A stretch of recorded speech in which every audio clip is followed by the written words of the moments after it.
It's Dr. Amanda with Straightsmile Solutions, straightsmilesolutions.com, and I had somebody on my YouTube channel ask me this question. He was freaking out because he realized that his package said Invisalign GO, and he didn't know what to tell his doctor because he wasn't happy about that because he didn't realize there was a difference between GO and comprehensive. Now, keep in mind that's not necessarily a bad thing. It really, first of all, it tells you that your doctor is not an orthodontist because orthodontists can't access GO, which is always a bit of a red flag in terms of experience. And I find the more experienced general dentists don't use GO. So it's a double red flag for me. And again, anytime I talk about Invisalign in a slightly negative way, I have to give the disclaimer that I am just an orthodontist who makes educational content. I freely express my own clinical opinions. These are just my opinions as a doctor, and I'm welcome to express them. This is not slander or libel in any way. This is just one doctor's opinion. And all in all, I'm extremely bullish about Invisalign. I always say I think it's a superior product for harder cases. It has a lot of functions that I love that no one else has it. For easy cases, there's a lot of different systems that can work. I am not endorsed by or paid by in any way by Align Technology. If anyone at Align Technology has an issue with this video, they're welcome to have their C-suite team contact me directly, not a rep, not a team member, C-suite team, and I'll be glad to take it down. You do not need to have your legal team contact me. All right, I have to say this on every video, getting kind of tired of it. All right, so listen, I've got a lot of content about why I think comprehensive is always the best. No, I'm not trying to get more money from you because it doesn't affect me at all or benefit me at all. It's got way more features. I always recommend working up every single case within the comprehensive landscape. And then once you see how the movements are, look at the TMT, you can always scale it back as needed to a moderate or a light. Keep in mind that moderate, light, Express 7 only have one refinement. Express 5 and 10 have no refinements. So it's always risky. You need to make sure if you're gonna do anything that's not comprehensive 5, put them on Invisalign Virtual to make sure they have a compliance accountability loop.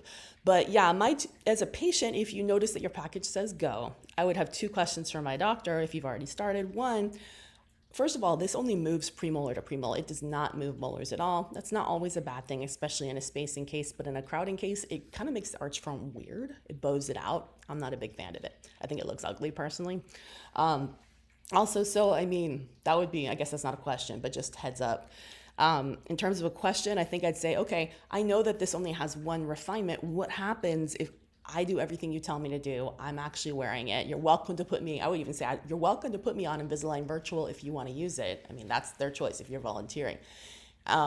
If I don't track for whatever reason, or I don't get the outcome you predicted, who's paying for the additional refinement? Because they do offer additional refinements within GO as long as you're within the expiration date of the case, which I can't remember if it's 12 months or 18 months or 14 months or whatever it is. I have videos about it somewhere.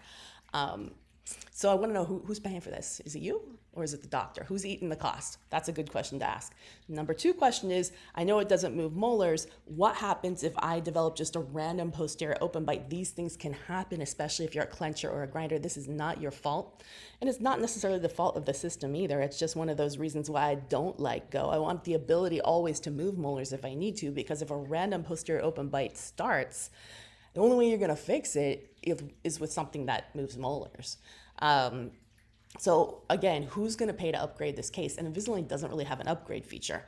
So that's when we get stuck because basically that case has to be canceled. A brand new case has to happen unless they've changed things since last time.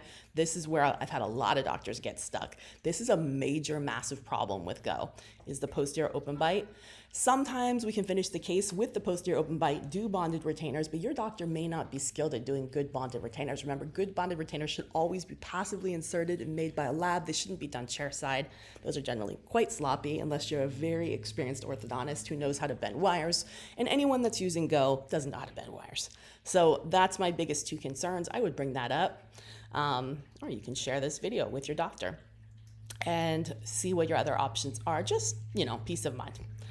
Usually if you are doing GO, usually they're offering you hopefully a discount. Hopefully it's a discounted price. Hopefully you're not paying full price, because I'd be pretty upset if I'm paying full price, $6,000, $7,000 and using my insurance, and they're giving me GO, which is more a limited product. In that case, they should be billing limited insurance. But anyways, I think that's a major gray area, and that's not something I think is cool. So just to let you know. All right, thanks so much.